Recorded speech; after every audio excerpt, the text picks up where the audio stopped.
Good morning, fellow Toastmasters. I'm happy you're here for team building. Please take a seat. And in true Toastmasters fashion, we start on time and we end on time. My name is Diane Travers Shipman. I have been a Toastmaster for 12 years. I have 2 more awards to submit that are already finished for my 3rd DTM. I have served as the district manager, the area director, and previous to that, the area governor. I remember one time being in a coffee shop and the barista was all excited, thinking they had someone from the government in there. Oh, the governor's office. I was pretty happy when they switched it to director. I thought that was great. But we have a lot of changes going on with Pathways. For those of us who've been here for a while, it's a little harder for us to adapt to the change. Those of you who are new to Toastmasters, and why don't you wave at me if you're relatively new to Toastmasters? That is almost everyone in this room. Thank you so much. I think you made a great decision. It will be work, but it will be great team building experiences. You'll be of service to the people and the clubs you represent. I swear by it. I had only planned on being a Toastmaster for 6 months while taking a sabbatical from teaching, but that was 12 years ago. I guess it's been a long 6-month period. I retired a few years ago from teaching full-time with Maricopa Community Colleges. I teach the intro course, interpersonal public speaking, and group communication.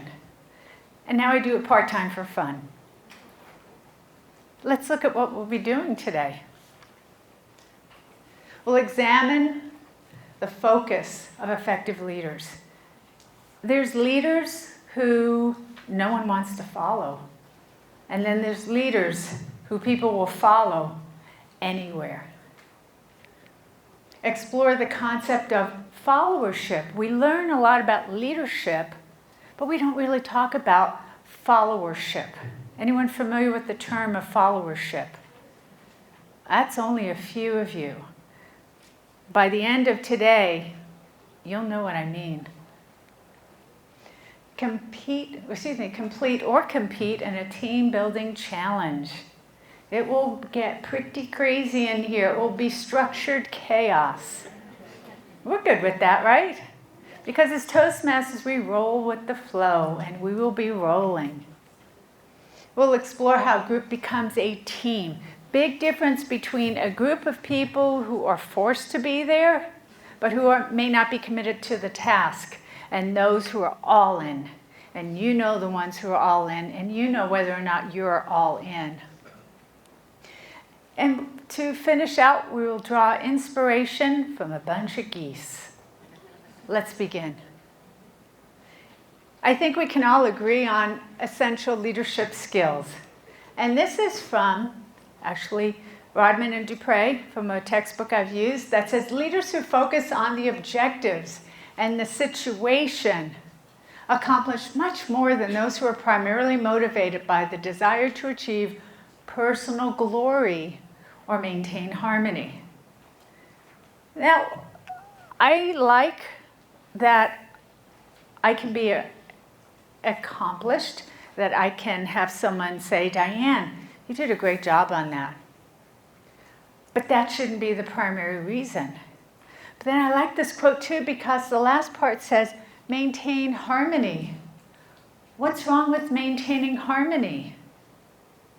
Well, sometimes in a group, you need to be okay with disagreeing and with confronting a different means by which you think your group can accomplish a goal. I'm not saying go cutthroat.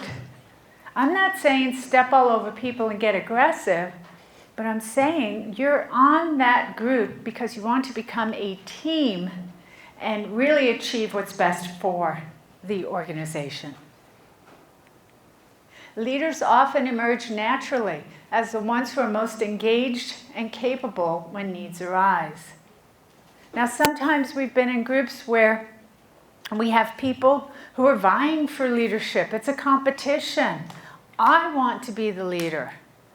I want to shine. Well, I'm sorry. A team leader is on the equal platform of everybody else. If they think they're above someone, they're really not understanding what's going on. Same thing as being area directors. You're not above your clubs. You're their liaison. You're their cheerleader. You are the one who says, you have issues, tell me about it. Let's talk about it. Let's try to work this through. That's what your role is. And your role is also to acknowledge that perfection does not exist. Any perfectionists in recovery here? I am. I think there's more. It looked like about a fifth of you, maybe a quarter of you. I would say probably about a third of us have that. And I feel so much better in life now that I'm in recovery and I don't consider myself a perfectionist anymore because that's stressful. To feel the need to be perfect and to not feel at peace when you're not. Although I allow myself to indulge occasionally in doing a couple things now and then perfectly, and it feels good, but I usually reserve that for doing jigsaw puzzles. Let's shift for a moment and look at followership. It involves a sophisticated array of skills, self-confidence, and a strong commitment to excellence, even if that means questioning the status quo. Some people are always questioning the status quo. They pride themselves in being disruptors, perhaps. And there's some people who get a negative reaction to someone who's in there to be a disruptor. But they truly can bring a new idea by simply questioning the status quo, where maybe the way we've always done it isn't really the way we need to do it now. Followers' contributions are often undervalued, but can be substantial. I know in the community college system, they would acknowledge, okay, who was chair of that group? Okay, who's the graduation committee chair? Who was that? It was me. And they would say, let's thank Diane. And I said, no, all my team, please stand. It was my team that did it, not me. My team, we did it together. And to share in that and change that paradigm that only one person was in charge of the success of the group. It's the leader, it's the followers also. I don't know if you've seen this TED Talk, but I'm in love with TED Talks, very much so.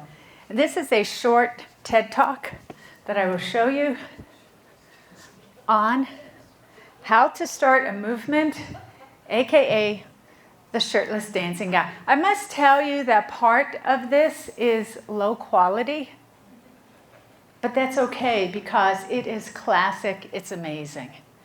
Now I notice my techie is not here. Fingers crossed. There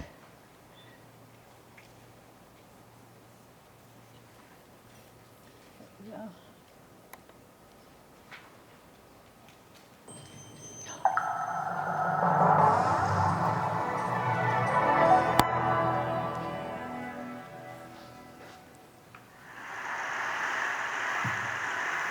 So ladies and gentlemen, at TED we talk a lot about leadership and how to make a movement. So let's watch a movement happen, start to finish, in under 3 minutes and dissect some lessons from it. First, of course you know, a leader needs the guts to stand out and be ridiculed. But what he's doing is so easy to follow. So here's his first follower with a crucial role. He's going to show everyone else how to follow. Now notice that the leader was breaking him as an equal. So now it's not about the leader anymore, it's about them, plural. Now there he is calling to his friends. Now if you notice that the first follower is actually an underestimated form of leadership in itself. It takes guts to stand out like that. The first follower is what transforms a lone nut into a leader.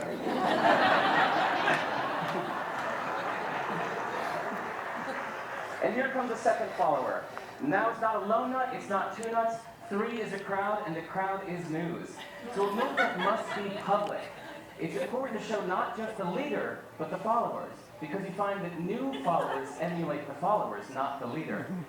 Now here come 2 more people, and immediately after, 3 more people. Now we've got momentum. This is the tipping point. Now we've got a movement.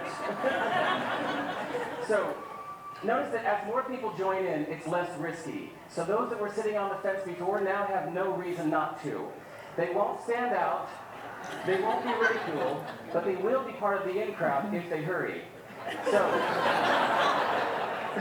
over the next minute, you'll see all of the those that prefer to stick with the crowd, because eventually they would be ridiculed for not joining in. And that's how you make a movement. But let's recap some lessons from this. So first, if you are the type, like the shirtless dancing guy, that is standing alone, remember the importance of nurturing your first few followers as equals. So it's clearly about the movement, not you. Okay, but we might have missed the real lesson here. The biggest lesson, if you noticed, did you catch it? Is that leadership is over-glorified.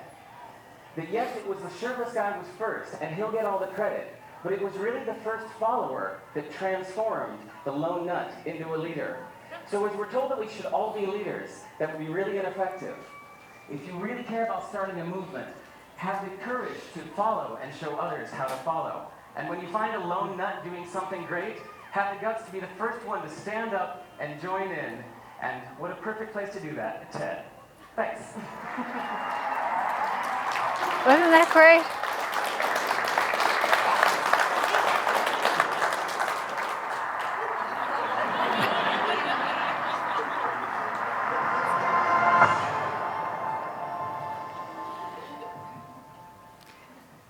I first saw that several years ago. I tried to show it every chance I get because it's so true. Why look for the glory?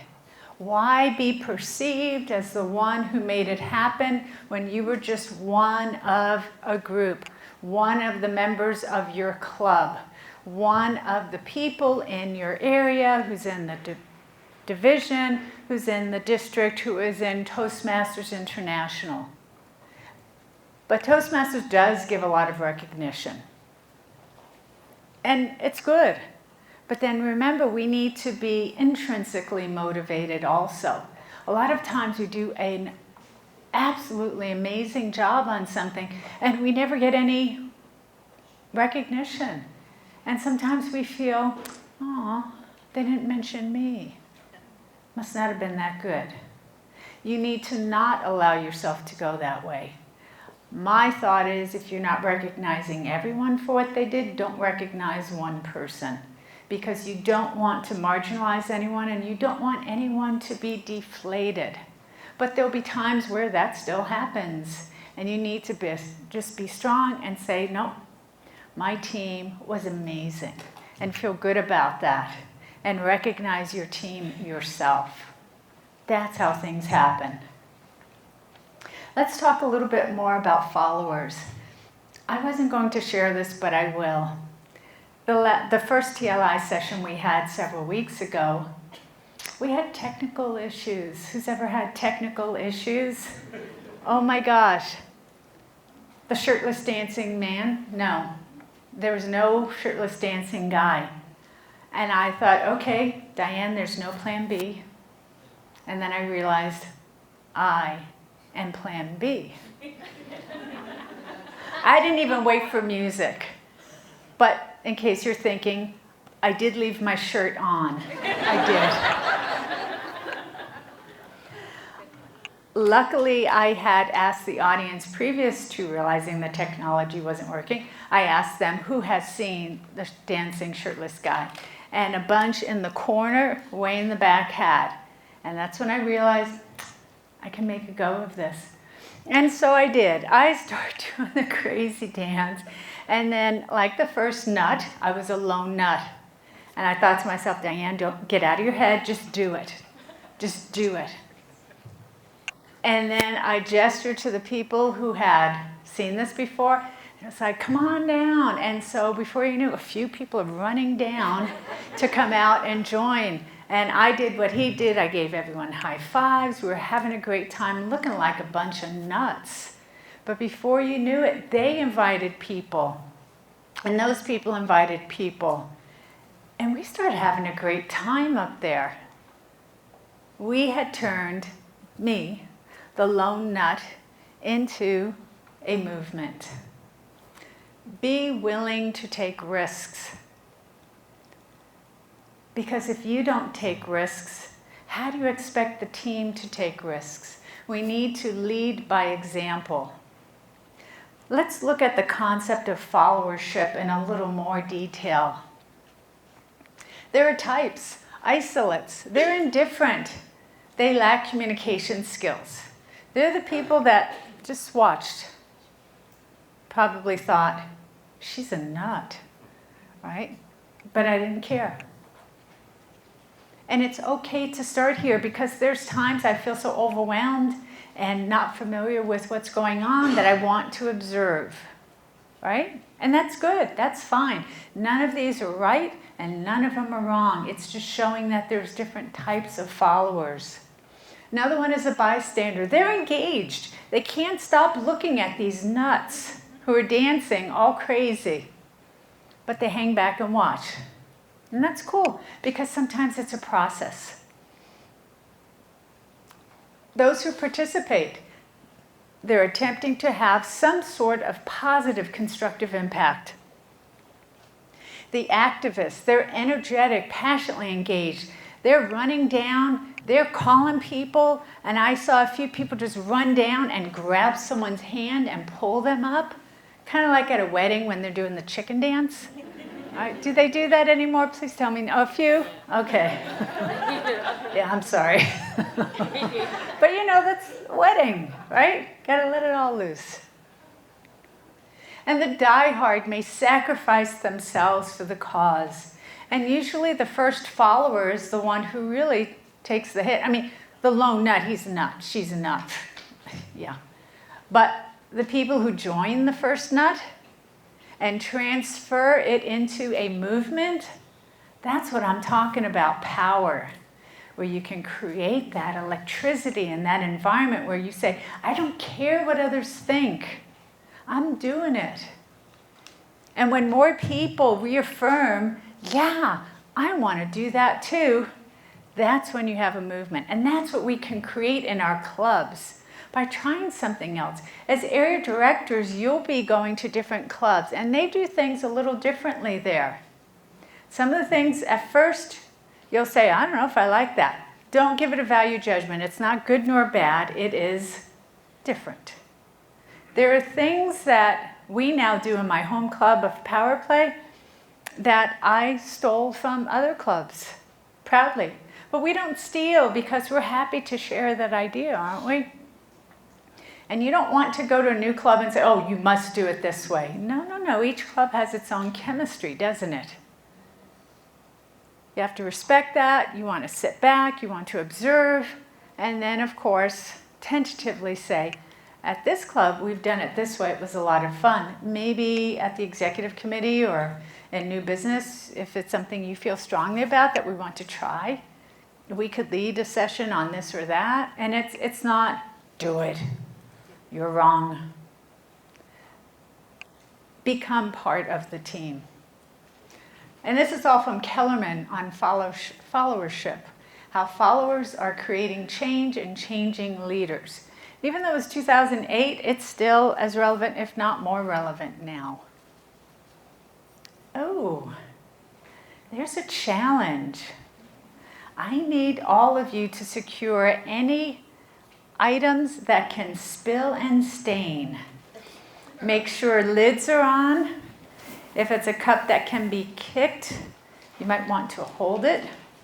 We sure appreciate the use of this facility, but we don't want them, we don't want to leave them with stains they don't want.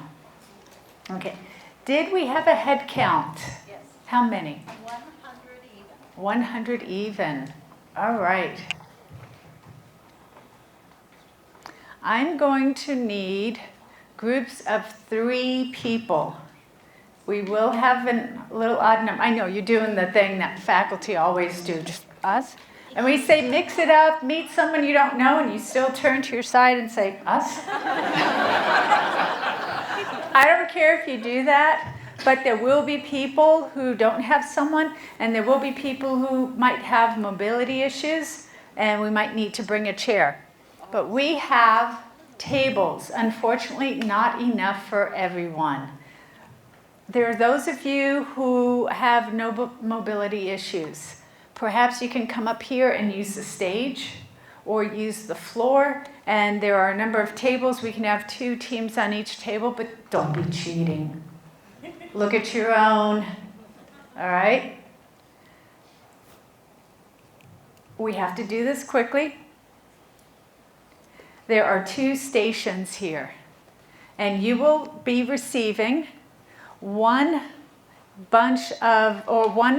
marshmallow, because we're building a tower. This is a competition, my friends. All right?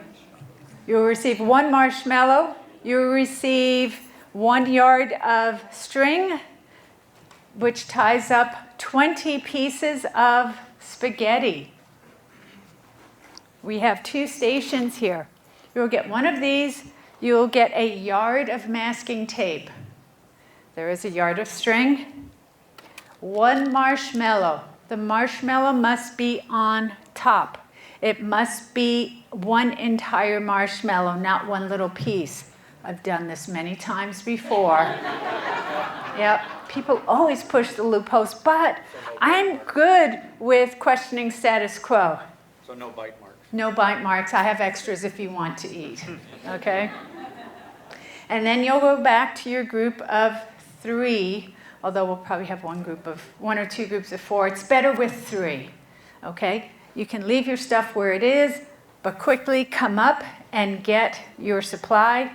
1 marshmallow, the spaghetti. Scissors are optional. There's not enough for everyone. And then spread out. Okay. Are you ready? You do not, okay. You do not have to use everything. Use what you need, but the rules are you're creating a tower as tall as possible. It must be freestanding. You cannot tape the tower to the table because you're going to move it so that I will measure it. All right? Must be freestanding. The marshmallow is at the highest tip. There's nothing above the marshmallow. You get measured to the marshmallow. You may break the spaghetti. Yes. You can tear the tape. You can cut the string. There's about 25 pairs of scissors in here. Okay? I'll make sure there's 1 in certain areas. Are you ready? Set. 18 minutes. 18 minutes. Starts right now.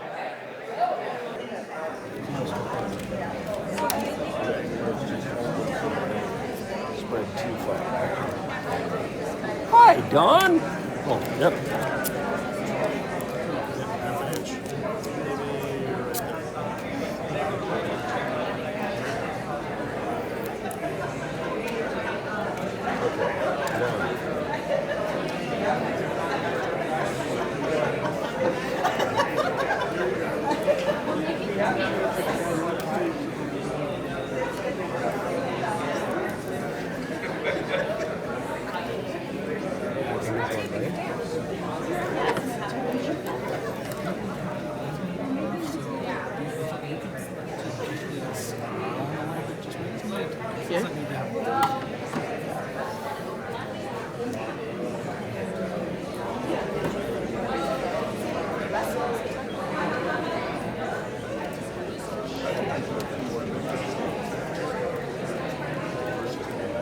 I think so too. I think 5 or 6. It needs to be fun.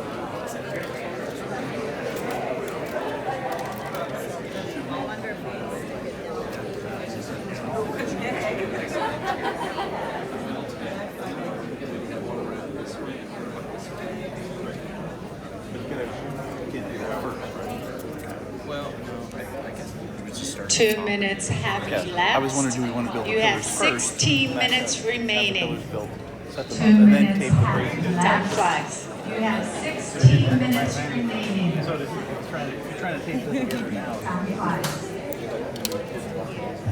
What did you?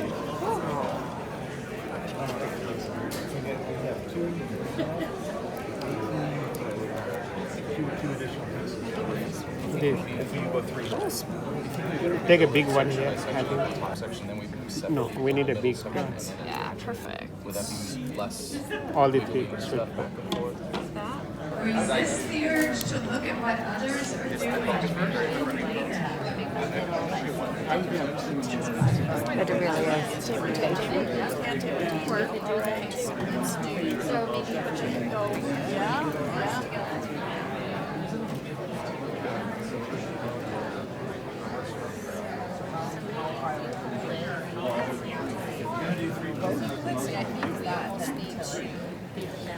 Yeah, right? So you sure, let's get it all done.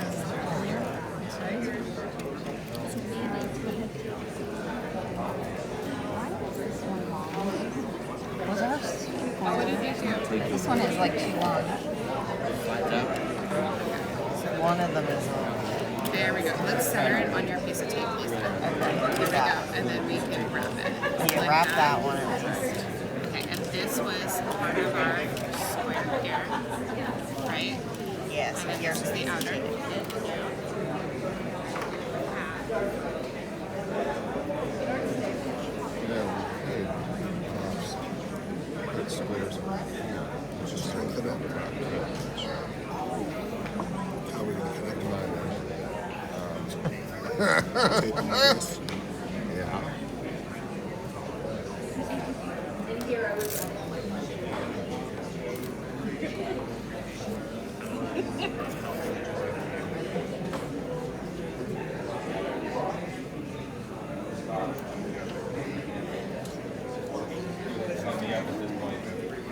Oh, there's Bob.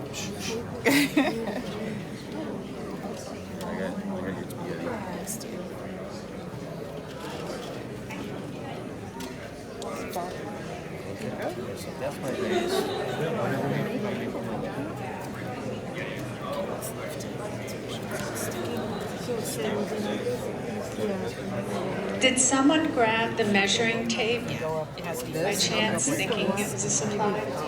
Did someone? Thank you. she's asking for the. 13 minutes left. 13 minutes left. For now, just the three. I think if you want, you can break 3 of these in half. Okay.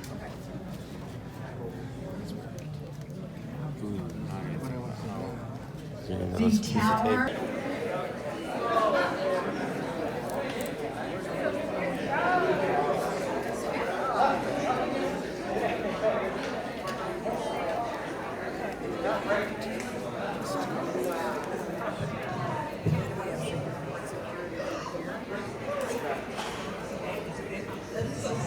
You have time.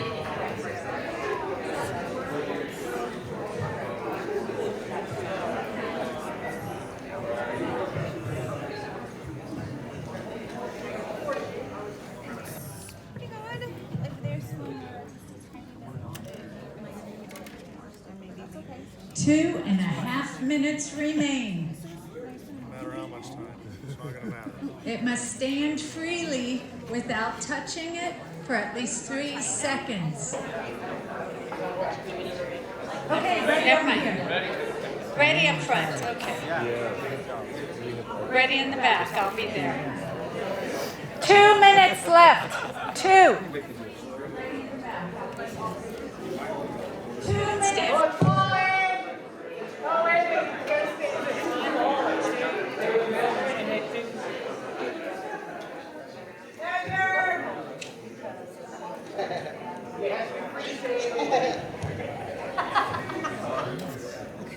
Oh, it's kind of flat.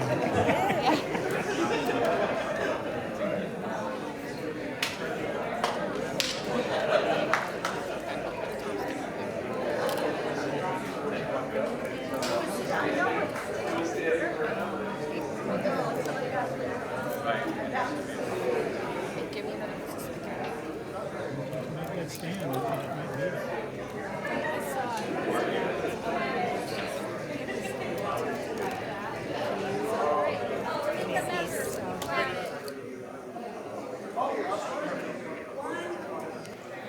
One minute. New leader. New leader, 31 inches. Woo.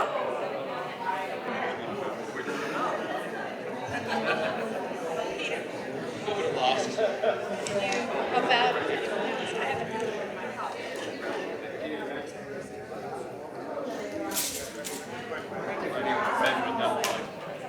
30 seconds. When I say hands off, hands up. 3 seconds. Ready?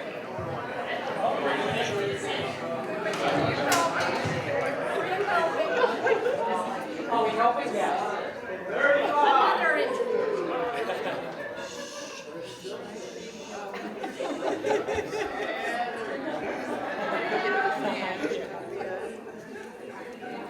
34 and a quarter.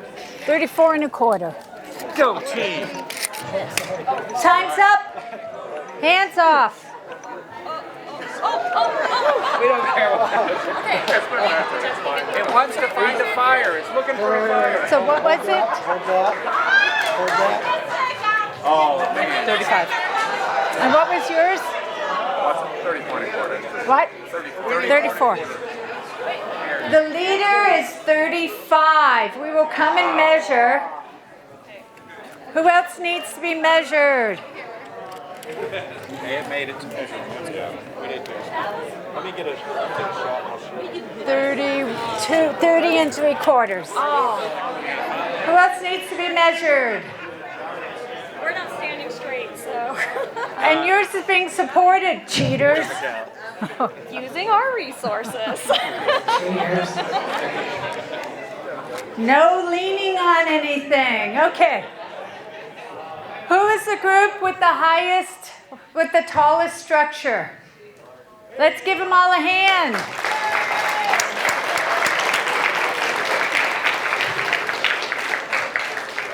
Can you quickly take a seat, any seat, and then you will come back to this tower and help us break it down and throw it out before the next group comes.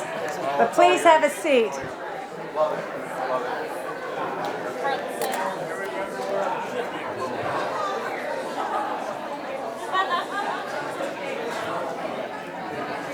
That one's holding up strong. Yeah. That one's holding up strong. Okay, get a seat very quickly, and we have 11 minutes left. There is a TED Talk called Build a Tower, Build a Team. We do not have time for it here. I highly recommend. He has done studies on this and has found that one group of people is most successful. Does anyone have a guess on the group that was most successful? They used a table. They used a table, what? Are you kidding me? She's right. Kindergartners. Because they didn't have a paradigm to fit it in. They didn't let themselves overthink it. You've seen this film before, haven't you? Yeah. It's something that you need to bring a sense of newness to. Whenever you're in a new group, you want it to become a team, don't say, well, we always did it this way. No, let's respond to the uniqueness of our charge and the experiences of everyone in the group. Don't be prescribing how it must be, should be.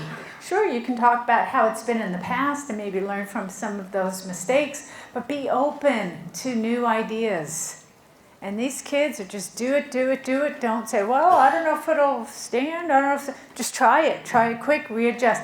And a lot of them started from the top down. So they had the marshmallow on the bottom, and then they built accordingly. Right?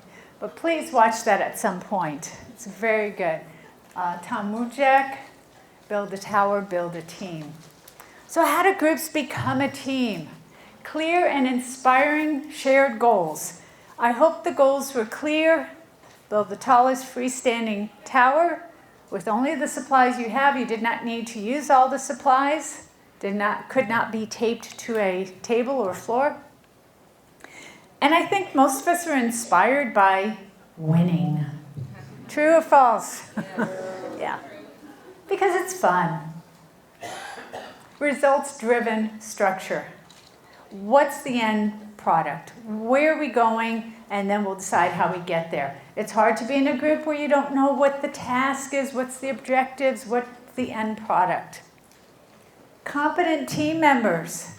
Now, I think everyone is competent, but not everyone realizes what they bring to the table. That's up to you as a member of the team to find something tangible that everyone truly can bring to the table.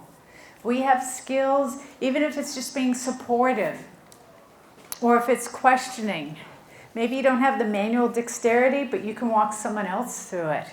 You're all valuable members. Never devalue the value that you bring. Unified commitment. Who checked text messages while you were building the tower? Anyone? You can be honest. I won't give you the eye. Really?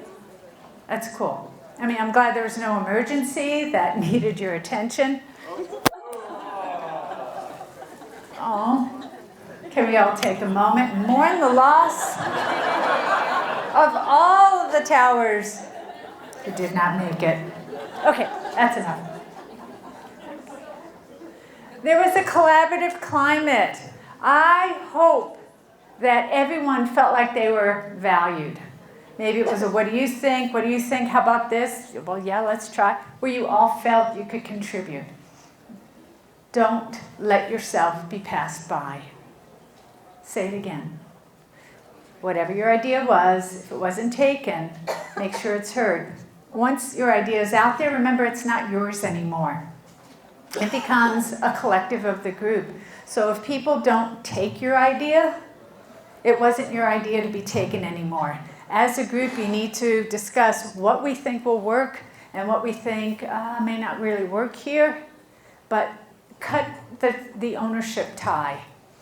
Because a lot of people waste too much time saying, well, I said that, and they said, no, it won't work. I'm not playing. They can do this themselves. No, it's not your idea anymore. Be united in the group. It's not about one person. It has now become a new entity, which is the team.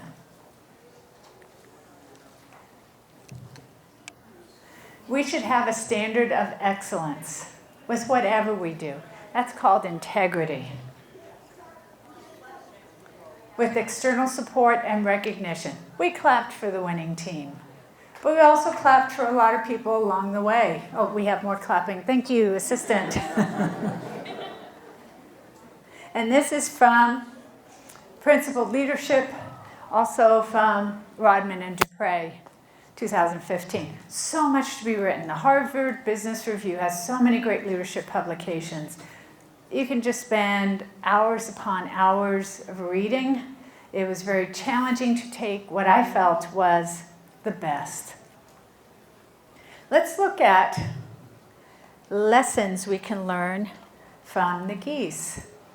I think I can confidently say that most of us have seen geese fly in formation. And we've heard the story about what they do and why they do it. And I thought, what a great idea to equate it to a Toastmaster. Whoops. Here's the geese. Here's the Toastmasters. Geese fly together. Any of you sitting with other group members or other club members from your club? Yeah, you're flying together. You're still making new friends, but you still fly together for the most part. There's strength in that. We unite under the Toastmasters mission. We unite as club members. When they ask, what club are you with? I'm with Power Play, right? And we take pride in that because we're a team. We're not just a group of people. We're a team. Geese stay in formation. We work as teams. We know what the requirements are. We know how to run a good meeting, create a good agenda, be supportive to our people, but then have some uniqueness along the way. Geese rotate. Does anyone have officers for life? Anyone? No. Why not?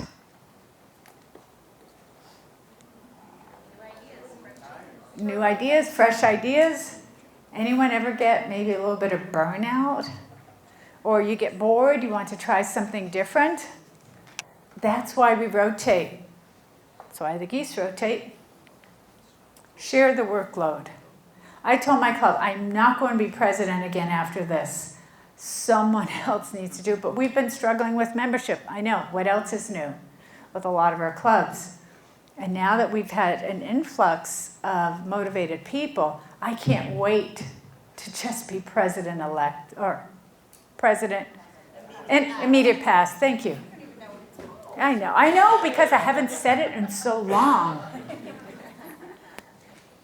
Geese honk at each other. Now, I'm not saying we should go around honking, although that might be fun. Let's have open communication, because that's how the geese say, hurry up, let's get going. Or, hey, dude, you're doing a great job. Or, hey, dudette, yeah, high five. Wing five. Have the communication open. Catch people doing things well. Don't just say, during the meeting on Toastmaster, you really messed up. You need to say, you need to make sandwiches, right? I'm so proud of you. This is the first time you were Toastmaster. You made it warm and engaging. You led it really well. You did mix up the parts here, but that's something procedural we can work on. I really look forward to you doing it again, instead of saying, you messed up these parts. You don't do that. The geese don't do it. Why should we? Leave no goose behind. Yeah. Do you know that geese, if one person is injured or falls, I don't know, how do they fall? But they fall, I'm sure, they're flying. But if one of them is injured or sick, one or two geese stays with them. And I witnessed this from my office when I was a division chair of Communication and Fine Arts, and one of the birds just pooped into my window. And I was like, oh my gosh, I wanted to go out and do something. And when I was about to, I saw another bird just stand by it. And the bird was just hanging out, looking around, making sure it was safe. And I think the bird who crashed into my window was unconscious for a few minutes. And the bird just waited, and I'm thinking I should do something. I said, no, just observe.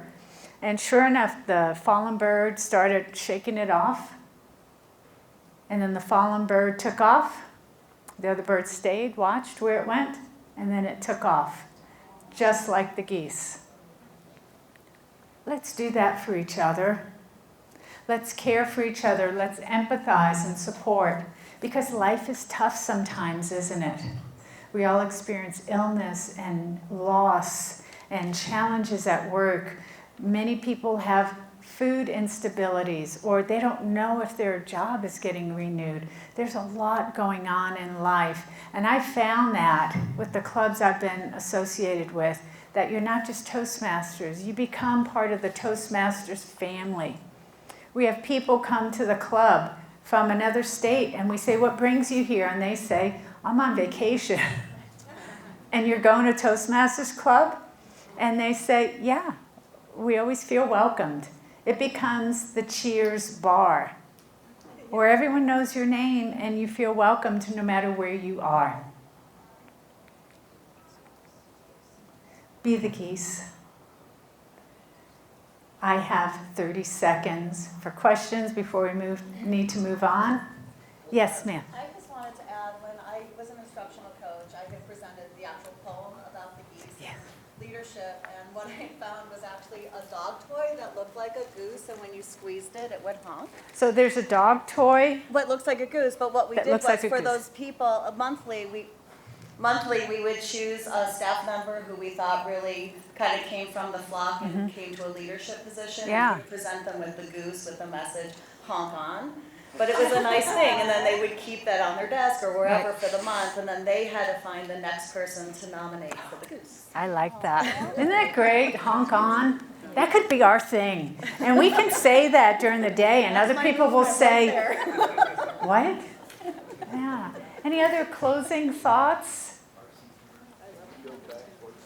Can I go back one slide? I can do a lot with this clicker. And what I would ask for you to do is fill out your evaluation form. I so need your feedback. It helps me make it better each time I do it at Toastmasters Leadership Institute. And most importantly, clean up your mess. There are trash cans all over. Survey the floor, make sure there's no noodles there. We want them to let us use this facility again next year. And if you have other questions, comments, feel free to come up. I'll be here helping to straighten up. Otherwise, thank you for choosing this session. Thank you for playing.